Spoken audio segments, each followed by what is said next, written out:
नमस्कार दोस्तों, आपकी स्वागत है मेरे यूट्यूब चैनल पर। आज की कहानी है आजकल की भाभियों का बिल बड़ा होता है, दिल नहीं। अरे वाह बहू, यह साड़ी बहुत अच्छी है, कब खरीदी? और जब अपने लिए ले रही थी तो एक काजल के लिए भी ले लेती। इकलौती ननद है तुम्हारी, पर क्या करे, सबकी किस्मत में मेरी जैसी भाभी थोड़ी ना होती है। जबकि रबी की 4 बुआएं थी, फिर भी कभी कोई यह नहीं कह सकता था कि भाभी ने कंजूसी करी है। पर आजकल की भाभियों का सिर्फ बिल बड़ा होता है, दिल नहीं। कमला जी ने अपनी बहू अर्चना से कहा। अर्चना बोली, माँ जी, यह साड़ी नई तो है पर मैंने नहीं खरीदी है, इन्होंने मेरे जन्मदिन पर दिया है। कमला जी बोली, हाँ, शादी के बाद भाई भी तो बदल जाते हैं, इनमें भी तो दोस्त भाभीियों का ही होता है। लड़कों को इतनी समझ कहाँ होती है। यह तो वो अपनी पत्नी के बातों में आकर बहन बहन करते हैं, पत्नी पत्नी करने लगते हैं। एक अब का जमाना है और एक तब का जमाना था जहाँ शादी के बाद भी किसी रिश्ते में कोई बदलाव नहीं आता था, बस परिवार में एक नया सदस्य जुड़ जाता है। पर अब शादी के बाद सिर्फ पति पत्नी ही दोनों रहते हैं, बाकी परिवार एक तरफ। अर्चना अब घिंच गई थी। एक नई साड़ी क्या पहन लिया, माँ जी ने पूरा महाभारत रच डाली। आज रवि ने उसे यह साड़ी पहनकर तैयार होकर रहने को कहा था। आज अर्चना की जन्मदिन था और रवि उसे बाहर ले जाना चाहता था। हालांकि गुलाबी शिफॉन की साड़ी पहनकर सज संवर कर अर्चना खुशी के मारे लाल हुई जा रही थी, पर कमला जी के ऐसी बातों से उसकी खुशी जाती रही। अब ना तो कहीं बाहर जाना था और ना ही यह साड़ी उसे अब भा रही थी। वह अपने कमरे में जाकर अपनी साड़ी बदल लेती है और अपना सारा मेकअप धो लेती है। थोड़ी देर बाद रवि घर आता है और सीधा अपने कमरे में अर्चना के पास आता है। वह तो अर्चना को अपनी दी साड़ी में देखना चाहता था, पर अर्चना को देखकर वह चौंक जाता है और उससे पूछता है, क्या हुआ अर्चना, तुम तैयार क्यों नहीं हो? रवि बोला, क्या हुआ, कुछ हुआ क्या? अर्चना बोली, नहीं, वह बस मेरी तबीयत ठीक नहीं है। आप चलिए, आपको खाना परोस देती हूँ, फिर मुझे सोना है। रवि गुस्से से कहता है, तुम सो जाओ, मुझे भूख नहीं है। यह कहकर वह बाहर चला जाता है। उधर अर्चना रोने लगती है और रवि भी सोफे पर परेशान बैठा रहता है और सोचता है, सुबह तक तो अर्चना ठीक थी, यह इसे अचानक क्या हुआ? जरूर माँ को पता होगा। यह सोचते हुए वह अपने माँ को कमरे में जाता है। माँ क्या कर रही हैं? कमला जी, कुछ नहीं बेटा, बस कुछ बुन रही थी। कुछ काम था? अभी थोड़ा हिचकिचाते हुए कहता है, माँ, आज घर में कुछ हुआ है क्या? जी बोली, ओह, उसने तेरे आते ही कान भर दिए। चल छोड़ उसकी बात, तू कैसे ऐसे कर सकता है? पत्नी को साड़ी देते वक्त बहन की याद नहीं आई? वो तो काजल की पराई है, पर तू तो उसका अपना है। रवि बोला, माँ, आज उसका जन्मदिन है, इसीलिए उसे वह साड़ी दी।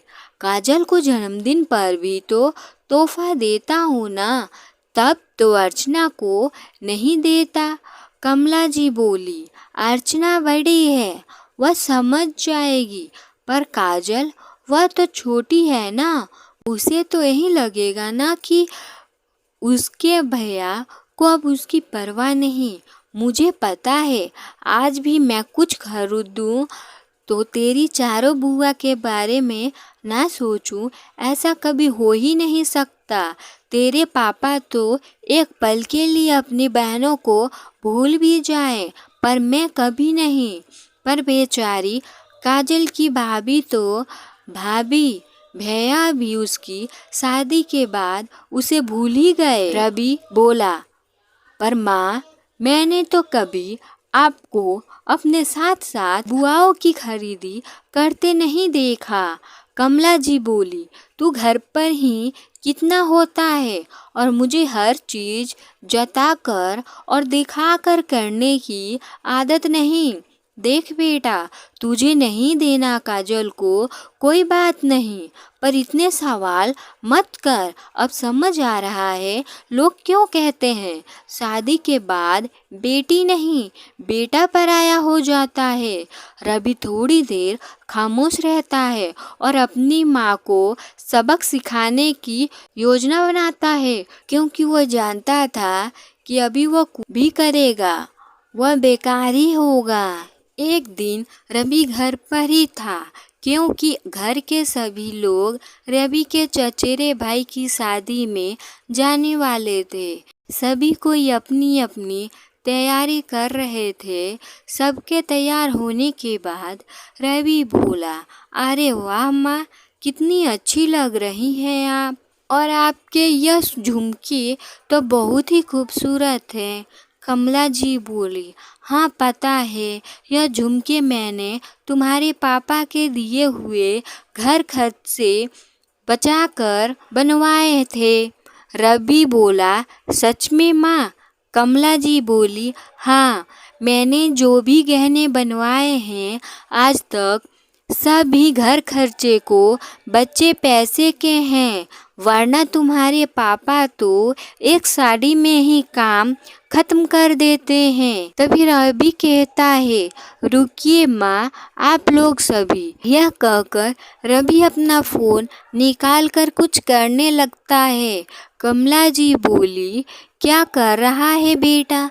रवि बोला, 2 मिनट माँ, यह लीजिए माँ, चारों बुआ वीडियो कॉन्फ्रेंस में है। आप अपना झुमका दिखाकर उनसे कहिए यही झुमका वह भी पहन कर आए शादी में, कितना अच्छा लगेगा।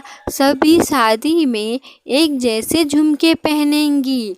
कमला जी हड़बड़ा और घबरा जाती है और घबरा कर सीधा फ़ोन ही काट देती है। रवि बोला, ओहो, लगता है कट गया, कोई बात नहीं, मैं दोबारा लगाता हूँ। कमला जी बोली, यह क्या कह रहा है, सारे कोई एक जैसे क्यों पहन कर आएंगी, और सबसे बड़ी बात, सबके पास एक की तरह के ही झुमके क्यों होंगे? रवि बोला, ओह सॉरी माँ, एक जैसे नहीं होंगे, पर अलग डिजाइन के तो होंगे जो आपने उन्हें दिया होगा। कमला जी हैरान होकर रवि की ओर देखती ही रही। रवि बोला, माँ, आपने कहा था ना, आप कोई भी चीज़ खरीदती थी तो वही बुआओं को भी ज़रूर देती थी, इसीलिए मुझे लगा आपने झुमके भी दिए होंगे। कमला जी बोली, क्या तू पागल हो गया है क्या? कपड़े और सोने को एक कर रहा है, ऊपर से 4 तेरी बुआ, मेरा तो दिवाला ही निकल जाता। रवि बोला, तो फिर साड़ी ही देती होगी। रवि के पापा बोले, क्या कहा तुमने? तुम्हारी मम्मी साड़ी देगी, और वो भी मेरी बहनों को? वह तो तीज त्योहारों में भी मैं ही ले आता था उनके लिए कपड़े, जिस पर भी तुम्हारी माँ महाभारत करती थी। कमला जी अब अपनी नज़रों झुकाए खड़ी थी। रवि बोला, माँ, शादी के बाद कोई पराया नहीं होता है, बस हमारी सोच पराई हो जाती है। माँ, हर कोई सास बहू की लड़ाई में बेटे को तुरंत दोषारोपण कर देता है। पर कोई यह नहीं सोचता है कि बेटा किसके तरह से बोले।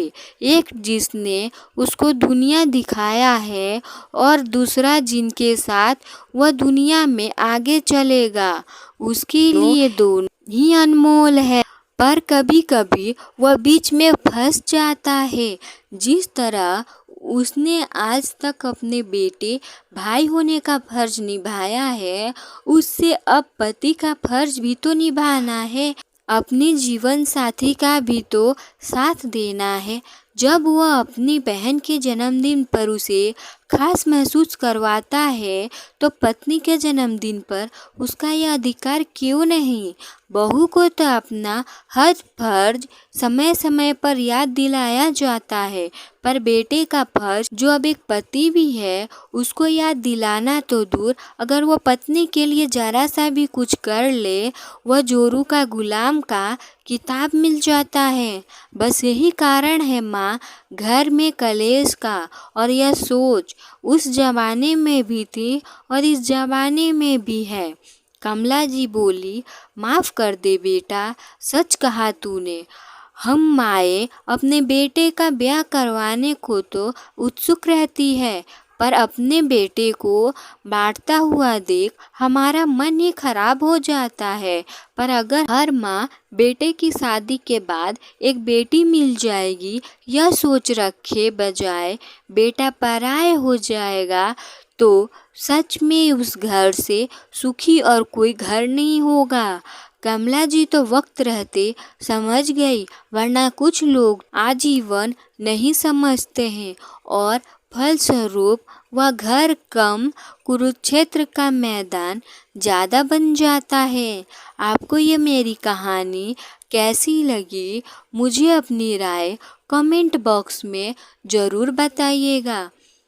कहानी पसंद आए तो लाइक, शेयर, सब्सक्राइब कर दीजिएगा। मिलते हैं अगली कहानी में। Thank you for watching video.